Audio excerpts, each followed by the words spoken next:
नमस्कार, मैं दानिश महाजन प्रोग्राम बदलता दौर में आपका स्वागत करता हूं। हम हमेशा डिसेबिलिटी की बात करते हैं, एक्सेसिबिलिटी की बात करते हैं, लेकिन कई ऐसी डिसेबिलिटीज हैं जिनके बारे में बात बहुत कम होती है, जबकि उनके चैलेंजेस बहुत ज़्यादा हैं। आज हम ऐसी ही एक डिसेबिलिटी की बात करेंगे। आज हम बात करेंगे डेफ ब्लाइंड की। उनके क्या चैलेंजेस हैं, उनके ऊपर ज़्यादा बात क्यों नहीं होती, उनकी रिप्रेजेंटेशन के लिए हमें क्या करना चाहिए, क्या हम उतना कर पा रहे हैं, क्या सरकार सेंसिटिव है डेफ ब्लाइंड को लेके, क्या सोसाइटी को अवेयरनेस है डेफ ब्लाइंड को लेके, इन तमाम इश्यूज पर हम बात करेंगे। इस पे बात करने के लिए हमारे साथ society of empowerment for def blind के जॉइंट सेक्रेटरी जाहिर अहमद साहब हैं। उनसे डिटेल में बात करेंगे। जाहिर साहब, बहुत बहुत स्वागत रेडियो उड़ान पे। धन्यवाद सर। जाहिर साहब, सबसे पहले तो हमें थोड़ा बताएं कि कितने डेफ ब्लाइंड हैं इंडिया में और सबसे बड़े चैलेंजेस क्या हैं डेफ ब्लाइंड के आगे, और डेफ ब्लाइंड एक्चुअली क्या होता है, जो बिल्कुल नए लिसनर्स हैं जिनको नहीं पता इसके बारे में, थोड़ा इसके बारे में बताएं। सर, डेफ ब्लाइंड जो है ये देख नहीं सकते, सुन नहीं सकते, बात नहीं कर सकते। हमारे जो ज़मीर ढाले हैं वो SEDB society for empowerment of deaf and blind India के फाउंडर हैं, जो खुद देख नहीं सकते, सुन नहीं सकते, बोल नहीं सकते। सर, ये जो डेफ ब्लाइंड हैं उनके प्रॉब्लम्स सबसे अलग हैं सर, क्योंकि इनके सिर्फ 2 सेंसेशन चालू हैं, एक स्मेल के और टच के सर। तो इनके में बहुत ट्रांसपोर्टेशन के लिए, अपने रोज़गार मुहैया करने के लिए बहुत प्रॉब्लम्स हैं सर। कितने डेफ ब्लाइंड हैं इंडिया में? इंडिया में करीबन 5 लाख के करीब डेफ ब्लाइंड हैं सर, 5 लाख। ओके, तो सबसे पहले तो हमें ये बताएं कि कम्युनिकेशन एंड मोबिलिटी बैरियर्स क्या क्या हैं, और क्या टेक्नोलॉजी कुछ हद तक सपोर्ट करने के लिए आगे आई है?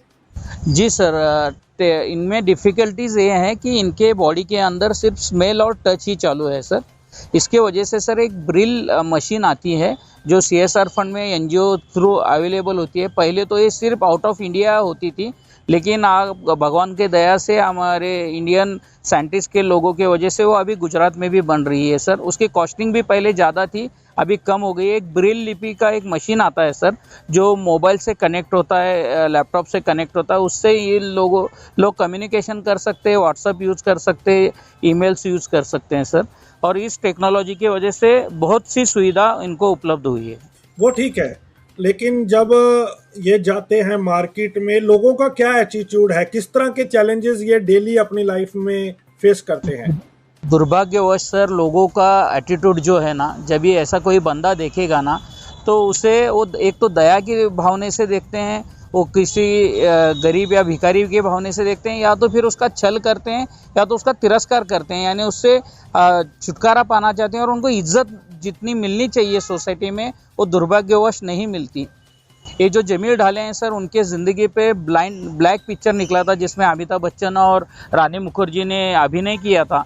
3 महीना इन्होंने, हमारे जमीर ढाले सर ने उनको साइन लैंग्वेज सिखाई थी, लेकिन एज पर फाइनेंशियल कंडीशन जो है इनको हेल्प नहीं हो पा रही है सर। और सोसाइटी, जो समाज है, उनको इज्जत की नज़र से नहीं देख पा रहा सर। ये बहुत बड़ी दुर्भाग्यवश बात है सर। पेरेंट्स का क्या रुझान रहता है? पेरेंट्स कैसे देखते हैं अपने डेफ ब्लाइंड बच्चों को? सर, पेरेंट्स जो है, पहले तो उनको समझने में दिक्कत आती है कि मेरा बच्चा अभी बोल नहीं सकता, सुन नहीं सकता, तो खुद को बहुत प्लीज़ चेक कर समझते हैं, और उसी हिसाब से इनको समझने में, इस शौक से उभरने में बहुत प्रॉब्लम होते हैं सर। हम जैसे कुछ NGO हैं, कोई टीचर्स हैं, आलिया वर्जन इंस्टीट्यूट है, दिल्ली में है, मुंबई में है, अलग अलग मैसूर में है। वहाँ के जो टीचर्स लोग हैं, फिर उनके अगर संपर्क में आए तो ये टीचर्स लोग उनका कॉन्फिडेंस बढ़ाते हैं पेरेंट्स लोग का, लेकिन बहुत से पेरेंट्स लोग सर इसमें से उभर नहीं पाते। ये बहुत बड़ी बात है सर। 2 सवाल हैं जाहिर साहब। एक तो एजुकेशन और एम्प्लॉयमेंट, क्या स्टेटस है डेफ ब्लाइंड का?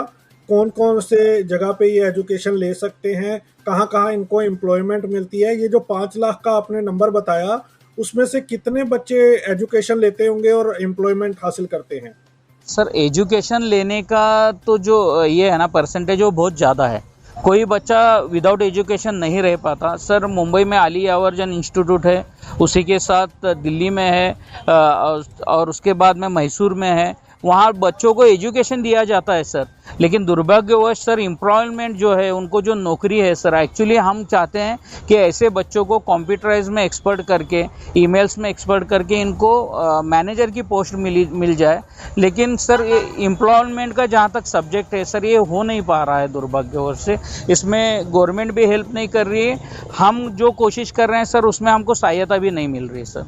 जो गवर्नमेंट का रिजर्वेशन है गवर्नमेंट जॉब्स में, क्या उसके अंदर इनको जॉब मिल पाती है? नहीं सर, हम इसलिए लड़ रहे हैं कि गवर्नमेंट ऑफिसर के अंदर इनको एक तो इंटरप्रेटर चाहिए, ये without interpreter they can't communicate, ये उनका सबसे बड़ा प्रॉब्लम है सर। और 2.5 जो रिजर्वेशन है सर, उसमें 21 प्रकार के दिव्यांग आ गए हैं। तो हमारी मांग गवर्नमेंट से ऐसी है कि इनका जितना परसेंटेज है उसके हिसाब से डीफ एंड ब्लाइंड का सर जो रिकॉग्नाइजेशन है वो ऑल ओवर वर्ल्ड में हो गया है, लेकिन इंडिया के अंदर उसका रिकॉग्नाइजेशन नहीं हुआ है दिव्यांग के पार्ट में। यानी हमारे पास जो 21 पार्ट्स ऑफ दिव्यांग हैं उसके अंदर deaf and blind sir, deaf and blind ये जो संयुक्तिक एक वर्ड है, इसीलिए हम दिल्ली में लड़ रहे हैं, अलग अलग मिनिस्टर को मिल रहे हैं, हम रामदास जी आठवले को मिले, हम नितिन गडकरी को मिले, हम राहुल जी को मिले, लेकिन ये रिकॉग्नाइजेशन जो है वो इंडिया में नहीं हो पा रहा है सर। क्या कारण है, क्या कहते हैं वो? नहीं, वो कहते हैं कि डीफ को, ब्लाइंड को मिल गया है, डीफ और इसको मिल गया है, हम करेंगे, हम पॉलिसी लेवल पर करेंगे, लेकिन ये जो सब्जेक्ट है ना सर, ये पॉलिसी लेवल पे है। ये संसद के ऊपर पॉलिसी बनाना चाहिए गवर्नमेंट ऑफ इंडिया को कि डीप ब्लाइंड रिजर्वेशन मिल जाए और उनके जितना परसेंटेज है उसके हिसाब से उनको रिजर्वेशन मिल जाए, ये हमारी मांग है सर। लेकिन वो अभी हो नहीं पा रहा। हम दिल्ली में बहुत जो मल्टीपल डिसेबिलिटी है उसके अंदर तो आता है ना ये? नहीं, मल्टीपल डिसेबिलिटी में आता है सर, लेकिन उसके अंदर 21 प्रकार हैं। अभी महाराष्ट्र गवर्नमेंट ने जो थैलेसीमिया है वो बच्चों को भी इसमें लिए है। अलग अलग जो पार्ट्स हैं ना सर, उसमें डीफ एंड ब्लाइंड जो बच्चे हैं, यानी तीनों पार्ट के जो मल्टीपल डिसेबिलिटीज है उसमें इनको अलग से रिजर्वेशन मिलेगा तो इनको नौकरी मिलेगी सर। क्योंकि क्या होता है कि 2.5 के अंदर 21 पार्ट्स ऑफ डिसेबिलिटीज अप्लाई करते हैं और इनको मालूम होने के तक है ना सर, उसके प्रोसीजर कंप्लीट हो जाती है। तो गवर्नमेंट ने अलग से इंटरप्रेटर, अलग से इनके लिए रिजर्वेशन और अलग से इनके लिए सुविधा उपलब्ध करानी चाहिए सर, ये हमारी मांग है। क्या कुछ बच्चे हैं जो अभी तक किसी गवर्नमेंट या कॉर्पोरेट में जॉब करते हैं? कोई कुछ सक्सेस स्टोरीज हमारे पास है? गवर्नमेंट में बहुत कम है सर। गवर्नमेंट में मेरे हिसाब से ना के बराबर हैं डीफ एंड ब्लाइंड बच्चे as compared to government of Maharashtra. लेकिन कॉर्पोरेट में हैं, हमारे एक सुनील अब्बास करके हैं, वो बेंगलोर में काम करते हैं अच्छी कंपनी में।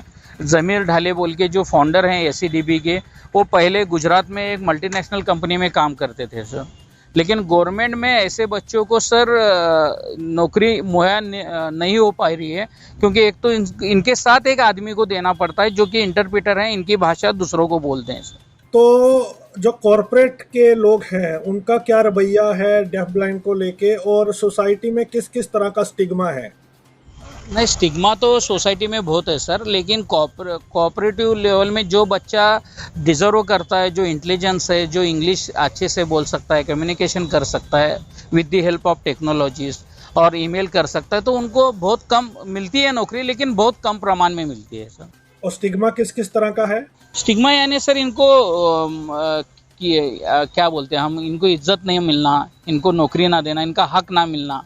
यहाँ तक तो सर कि रेलवे रिजर्वेशन जो है, रेलवे रिजर्वेशन से लेके बस की सीट तक इन बच्चों को के साथ झगड़ना पड़ता है इनके हक के लिए। तो स्टिग्मा तो अलग अलग प्रकार का, बहुत से प्रकार का स्टिग्मा है सर। और डिसेबिलिटी सर्टिफिकेशन में कोई प्रॉब्लम आती है? हाँ सर, डिसेबिलिटी सर्टिफिकेट अगर कोई समझो घर के अंदर एजुकेटेड बंदा रहा, वो अवेयर रहा, या तो हम जैसे एजुकेशन रहा, वो तो ऑनलाइन कर दिया है गवर्नमेंट ने।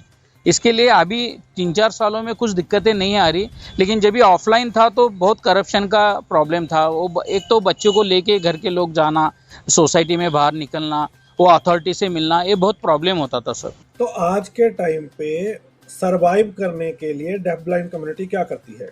सर डेफ ब्लाइंड कम्युनिटी हमारे लिए, हम जो हमारे हाथ से हो सके ना सर, हमारी जो SCDP इंडिया है, हम ज़्यादा से ज़्यादा बच्चों को इसमें अटैच करके सर एम्पावरमेंट की कोशिश कर रहे हैं। यानी एक ऐसा कोई तो प्रोजेक्ट हो जहां वो बच्चे खुद काम करें, खुद एम्प्लॉयमेंट करें और खुद पैसा कमाएं।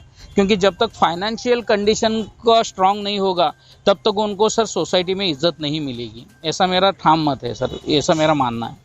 पर ऐसी कोई फैक्ट्री या यूनिट अभी है जहाँ पे सिर्फ नहीं डेफ नहीं ब्लाइंड सर, काम अभी करते हैं? प्रपोजल है। हम क्या कर रहे हैं, मुंबई के पास भिवंडी करके गांव है, हमारे एक एनजीओ के साथ जुड़े हुए महफूज खान सर हैं। उन्होंने हमको 11,000 स्क्वायर फुट की जगह, 11 गुंठे की जगह वहाँ दी है।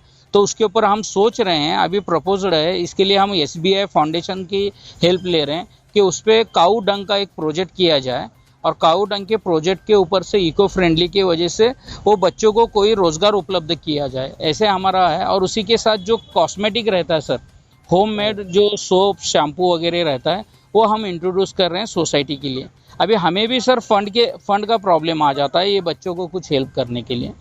जो बाकी डिसेबिलिटी की एनजीओज हैं वो किस तरह से सपोर्ट करती हैं डेफ ब्लाइंड मूवमेंट को? नहीं, अलग अलग अलग एनजीओ अलग अलग उनके तौर पे काम कर रहे हैं सर। ज़रूरत यह है कि वो हर एनजीओ एक प्लेटफॉर्म पे आए और एक परमानेंट उसके लिए प्लेटफॉर्म बनाएं और एक पॉलिसी बनाएं सर। तो अभी हो रहा क्या कि सब लोग अपने अपने तरीके से अपने अपने ताकत से कर रहे हैं, लेकिन वो यूनाइट नहीं हो पा रहे हैं सर। पर जब भी आप उनके पास जाते हो हेल्प करते हैं? हाँ सर, अभी क्या है कि पहले जाना, इंट्रोड्यूस करना, उनको एप्लीकेशन लेटर देना, और हेल्प बहुत से लोग करते हैं सर।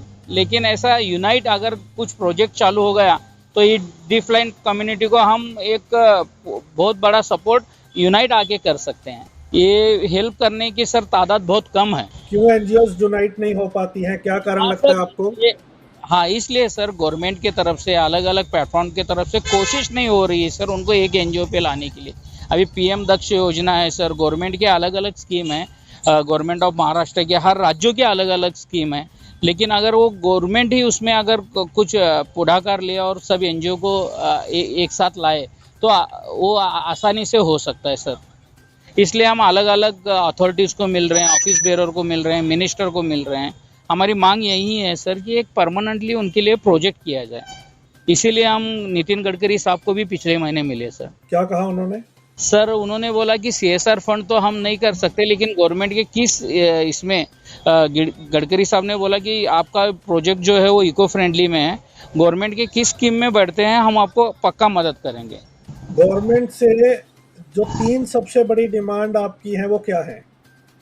पहली तो डिमांड है सर कि डीफ एंड ब्लाइंड को रिकॉग्नाइजेशन मिला है, जो ऑल ओवर वर्ल्ड है वो इंडिया में अभी तक नहीं है। डीफ एंड ब्लाइंड ये जो प्रकार है, ये जो शब्द है, उसे रिकॉग्नाइजेशन मिले। दूसरी बात सर, परमानेंट एक ऐसा प्रोजेक्ट हो जहां सिर्फ डीफ एंड ब्लाइंड बच्चे हो, वो खुद काम करें, उनसे काम करवाया जाए और उसका जो ये होगा, जो प्रॉफिट होगा, वो उन बच्चों को दिया जाए। जहां वो बच्चे टेक्निक भी सीख सके, रह भी सके और अपना ये भी कर सकते हैं। और दूसरी बात जो है सर, जो इनका रिजर्वेशन है वो इनके हिसाब से इनको दिया जाए। सिर्फ डीप लाइन का जो रिजर्वेशन है उसमें कोई भी दूसरा दिव्यांग का, वो भी दिव्यांग वो हैं, वो हकदार हैं, लेकिन इनके पार्ट में, इनके टाइप में वो ना आए, ये हमारी मांग है। कैसे एनजीओ या सिविल सोसाइटी आपके मूवमेंट को और आगे लेके जा सकती है? सर हमें कांटेक्ट करें, हमारा ईमेल भी है acdp.org। acdp आप गूगल पे डालेंगे तो है। हमको जो है गवर्नमेंट से और सिविल से क्या चाहिए कि काऊ डंग का जो हमारा प्रोजेक्ट हो रहा है, या तो फिर सोप का प्रोजेक्ट हो रहा है होम फूड का, उसमें आप आएँ एज ए प्रोफेशनल पार्टनरशिप बोल के भी आप आएँ, तो हमका आपका जो प्रोफेशनल पार्टनरशिप है उस हिसाब से आपको प्रॉफिट में दिया जाएगा। और वहाँ 100% डीफ एंड ब्लाइंड बच्चे रहेंगे, उनका स्किल सेंटर रहेगा और रिसर्च सेंटर रहेगा। तो हमसे जुड़ें, हमारे एनजीओ से जुड़े। आप गूगल पे एसीडीबी इंडिया डालेंगे, ज़मीर डालेंगे तो आपको पूरी मालूमात आ जाएंगे। हम फेसबुक पे हैं, इंस्टा पे हैं, लिंक्डइन पे हैं, हमसे कांटेक्ट करें। और मेरा मोबाइल नंबर है 9960997999। ये मेरा खुद का नंबर है, मैं जॉइंट सेक्रेटरी हूँ। आप मुझसे बात कर सकते हैं और ज़्यादा से ज़्यादा हम लोगों को जुड़ेंगे। और ऐसे कोई डिफलाइंड बच्चे हैं जिनको मार्गदर्शन की, हेल्प की, आगे के एजुकेशन की ज़रूरत है, तभी भी हम हमसे जुड़ सकते हैं सर। एक तो मुझे ये बताएं कि आपको लगता है कि इंडिया में पर्याप्त मात्रा में, पर्याप्त संख्या में हमारे पास एजुकेशनल इंस्टीट्यूट हैं, ट्रेनिंग सेंटर हैं डेफ ब्लाइंड के लिए, जो आपको लगता है कि और की ज़रूरत है? दूसरा, हाँ मैं कई बार ज़मीर साहब की पोस्ट देखता रहता हूँ और जी कई बार वो बताते हैं कि ट्रांसपोर्टेशन में वो जाते हैं तो उनको उतार दिया जाता है बीच में, जी जी साइन लैंग्वेज इंटरप्रेटर नहीं होते, कई जी बार जी लोग पास से निकल जाते हैं। तो बहुत जी। सारा स्टिग्मा फेस करना पड़ता है जब शॉपिंग करने जाते हैं तब। तो कुछ बता सकते हैं आपके हिसाब से सबसे बड़ा कारण क्या है ऐसे होने का? सबसे बड़ा कारण ये है कि सर सोसाइटी में ऐसे हो गया है कि ऐसा कोई भी बंदा, कोई भी दिव्यांग बंदा मेरे पास आता है तो वो मांगने के लिए आता है और वो सही नहीं है। ऐसे ही हमारा एक स्टिग्मा हो गया, हमारी एक सोच हो गई है सर। सोसाइटी को इनके प्रति जो रवैया है वो बदलना पड़ेगा, इनके बगैर सोच बदलना पड़ेगी। अभी जमीर सर जो है ना, उनको लेके मैं जब भी जाता हूँ ना तो मुझे बाजू के आदमी को बोलना पड़ता है कि भाई ये देख नहीं सकते, सुन नहीं सकते, बात नहीं कर सकते। तो सोसाइटी से मेरी अपील यही है कि सर इनको इज्जत दी जाए, ये भी इंसान है। और अभी तो इतना प्रॉब्लम है ना सर कि इनकी जो रिजर्व सीट है वहाँ ही कोई लोग बैठते हैं और इनको सीट नहीं दे पाते तो इज्जत क्या देंगे सर, ये प्रॉब्लम है सर। तो कौन कौन सी टेक्नोलॉजी जो डेफ ब्लाइंड को एम्पावर कर रही है? आपने एक तो बताया मशीन के बारे में, इसके जी अलावा और कौन सी ऐसी टेक्नोलॉजी है जो फॉरेन में है और इंडिया में नहीं है? सर, फॉरेन में जो यही मशीन है फॉरेन में, लेकिन फॉरेन के अंदर की जो मशीन है, जो उसकी जो क्वालिटी है, जो उसकी टेक्नोलॉजी है वो अलग है फॉरेन में। चाइना और जापान इसमें सबसे आगे हैं सर। वहाँ रोबोटिक रोबोटिक जो है, जब डीफ एंड ब्लाइंड जो पर्सन रहेगा उसके साथ रोबोटिक एक मशीन रहेगी जो एक इंसान का काम करेगा। हमारे इधर क्या होता है सर, फिजिकली जब तक इंटरप्रेटर उनको नहीं दिया जाए, जो टच करके जो उसको नहीं समझाया जाए, या तो मशीन एजुकेटेड नहीं किया जाए, तो हम यहाँ नहीं ट्रांसफर, यहाँ उनकी बात ही नहीं समझ सकते सर हम। तो मोबाइल फ़ोन में ऐसे कुछ फीचर्स हैं एक्सेसिबिलिटी के जो हेल्प करते हैं? जी जी, मोबाइल फ़ोन में अलग अलग सॉफ्टवेयर्स हैं, अलग अलग सॉफ्टवेयर्स हैं, ऐप हैं जो इनको हेल्प करते हैं सर। कोई एक दो तो बता सकते हैं जो लिसनर्स हमारा शो सुन रहे हो, अगर उनको हाँ, कभी देखना हो टिप तो? टिप बेल करके है के, टिप टिप करके है के, और गूगल में और चैट जीपीटी में आप अगर सिर्फ डाल देंगे ना कि सॉफ्टवेयर्स और keypad for the deaf and blind, तो इजीली आप चैट जीपीटी, जेमिनी, इससे बहुत इजी हो गया है सर आपको इन्फॉर्मेशन मिलना हर चीज़। क्या मैसेज देना चाहेंगे और कुछ ऐसा जो मैंने आपसे नहीं पूछा अभी तक? नहीं सर, आपने तो पूरा पूछा है। मैं यही बोलना चाहता हूँ कि ये जो डीप ब्लाइंड जो है ना, ये worst condition of deep disabilities है। यानी समझो, जो मेरे भाई सिर्फ सुन नहीं सकते ना, तो वो देख तो सकते हैं। कोई चल सकता है, किसी का फिजिकल हैंडीकैप है, लेकिन ये जो डिसेबिलिटीज़ है वो देख नहीं सकते, सुन नहीं सकते और बात नहीं कर सकते। ये वर्स्ट कंडीशन ऑफ डिसेबिलिटीज़ है। तो इनके लिए आपको काम करना है। सोसाइटी को मैं यही अपील करूँगा कि आप सब लोग साथ में आएँ, हमसे जुड़ें, एसीडीबी से जुड़ें और एक अच्छा कुछ तो इनके लिए करें और अच्छे मन से करें सर। और हमारे जो ये प्रोजेक्ट 2 होने जा रहे हैं उनमें हेल्प करने की। और सर, और एक बात मैं बोलना चाहता हूँ कि एसीडीपी जो हमारी एनजीओ है, ये पिछले 15-16 साल से काम कर रही है और गवर्नमेंट रिकॉग्नाइज से हर एक डॉक्यूमेंट उनके पास है। सीएसआर फंड है, उसके सीएसआर का सर्टिफिकेट है, एटीजी का है। कोई भी बंदा हमको अगर डोनेशन देता है तो उनका पैन कार्ड लेके ही हमको देते हैं, जिसका इनकम टैक्स में उनको कंजम्पशन मिल जाए सर। और पूरा ट्रांसपेरेंसी से काम करते हैं सर। हमारा अकाउंट है, हमारा सीए है, और जो कुछ भी हमको हेल्प करते हैं ना सर, ट्रांसपेरेंसी से उसे हम रिसीट देते हैं एटीजी की।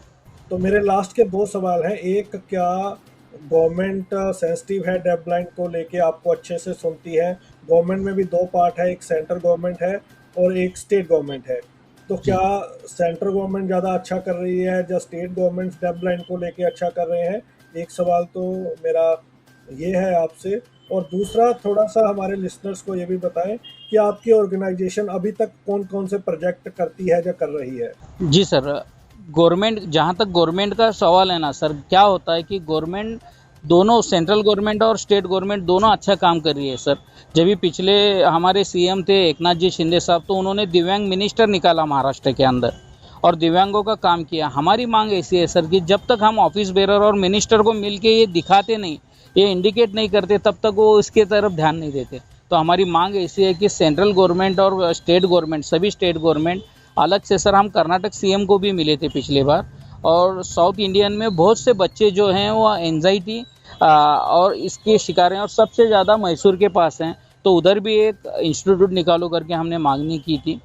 तो सर, अभी हमारी जो मांग है गवर्नमेंट से, पहले recognisation of deaf and blind हो जाए, ये बहुत बड़ी बात है अगर हो गया तो। और दूसरी बात, हमारा जो अभी का एसीडीपी है, वो आली आवर्जन जो इंस्टीट्यूट है पिछले 3 साल से, सर आली आवर्जन ये गवर्नमेंट ऑफ इंडिया की इंस्टीट्यूट है बांद्रा मुंबई के अंदर। उधर हम ऐसे 50 बच्चों को ट्रेनिंग देते हैं सर। वो कंप्यूटर ट्रेनिंग हो या तो हस्तकला जिसे बोलते हैं, जो हस्तलिखित हाथ से चीज़ें हो। और हमारा office sir Alia version institute Bandra में था 3 साल से। तो वहाँ बहुत से बच्चों को हमने ट्रेनिंग दी है। अब एक हमारे साथ बंदा है सौरभ चौगुले, जो सांगली से देहात में से आता था। उसके फादर का देहांत होने के बाद में वो घर से बाहर नहीं निकल पाता था, लेकिन ये हमारे नज़दीक आने के बाद, हमारी सोसाइटी से ज़मीर सर से मिलने के बाद कॉन्फिडेंस बिल्डिंग हो गया सर उसमें। और वो अकेला अभी ट्रैवल करता है और दो लोकल ट्रेन चलता है। हमारे लिए कोई रिजर्व डिब्बा है, कोई सीट है, तो उनका अवेयरनेस है, बराबर वो उधर जाएगा और अपनी रिजर्व सीट पे बैठेगा और अपने देहात में 2 ट्रेन बदल के आएगा। ये जो कॉन्फिडेंस बिल्डिंग है, और हम भी इंसान है, ये जीने की जो चाह है, वो एसीडीबी इंडिया से मिल रही है सर बच्चों को। तो इसे गवर्नमेंट ने सपोर्ट करना ज़रूरी है। एक सवाल और है लोगों के समझ के लिए। अब जी। हमें लाइफ स्पेंड करने के लिए थोड़ा एंटरटेनमेंट भी चाहिए, तो यस क्या सर। जो टीवी है या यूट्यूब है, सोशल मीडिया है, ये एक्सेसिबल है डेफ ब्लाइंड के लिए? एंजॉय कर पाते हैं? नहीं नहीं सर, नहीं कर पाते। वो तो कलर भी आइडेंटिफाई नहीं कर पाते इंटरनेट। फिर उनकी जो मजाक रहेगी, उनकी जो किडिंग रहेगी, वो टच के ऊपर ही रहती है सर। फिर हम कभी रहेंगे तो आप शाहरुख खान जैसे दिखते हैं, आप सलमान खान जैसे दिखते हैं, ऐसे करके उनका किडिंग और उनका एंटरटेनमेंट हमें ही करना पड़ता है बदकिस्मती से। क्योंकि वो सर साउंड नहीं कर सकते, यूट्यूब क्या देखेंगे सर, फेसबुक। हाँ, इतना होने के बावजूद जो टेक्स्ट में है सर, समझो एक पिक्चर है, हम्म। पिक्चर है, तो उसका हम टेक्स्ट अगर भेजेंगे उनको इंग्लिश के अंदर, तो वो टेक्स्ट पढ़ लेंगे। और ट्रांसक्रिप्शन, वही वही पूछ रहा था मैं, यूट्यूब सोशल मीडिया तो तो म्यूजिक तो फील नहीं कर पाएंगे सर, नहीं पाएंगे। लेकिन हाँ। सेंटेंस भेजेंगे तो उसी में वो उतना इंटरटेनमेंट का समाधान ले लेते हैं सर। और ये जो हम्म। हमारे जमील डाले हैं ना, उनके तो जिंदगी पे फिल्म बनी है सर, ब्लैक पिक्चर। 2013 के अंदर ये सॉरी अमिताभ बच्चन और रानी मुखर्जी की जो फिल्म आई थी, संजय लीला बंसाली की, वो तो तो इनकी हेलन केलर पे कहते हैं ना वो तो। हेलन केलर पे आई थी सर। उनका ये हेलन केलर के पहले स्टूडेंट है मुंबई के। हेलन केलर के वो जो स्टोरी है वो हेलन केलर पे है, लेकिन जो अमिताभ बच्चन और जो रानी मुखर्जी साहब को साइन लैंग्वेज सिखाए थे वो फिल्म के अंदर, तो वो जमीर ढाले ने 3 महीना रह के मुंबई में उनके साथ सिखाए थे सर। बहुत बढ़िया सर।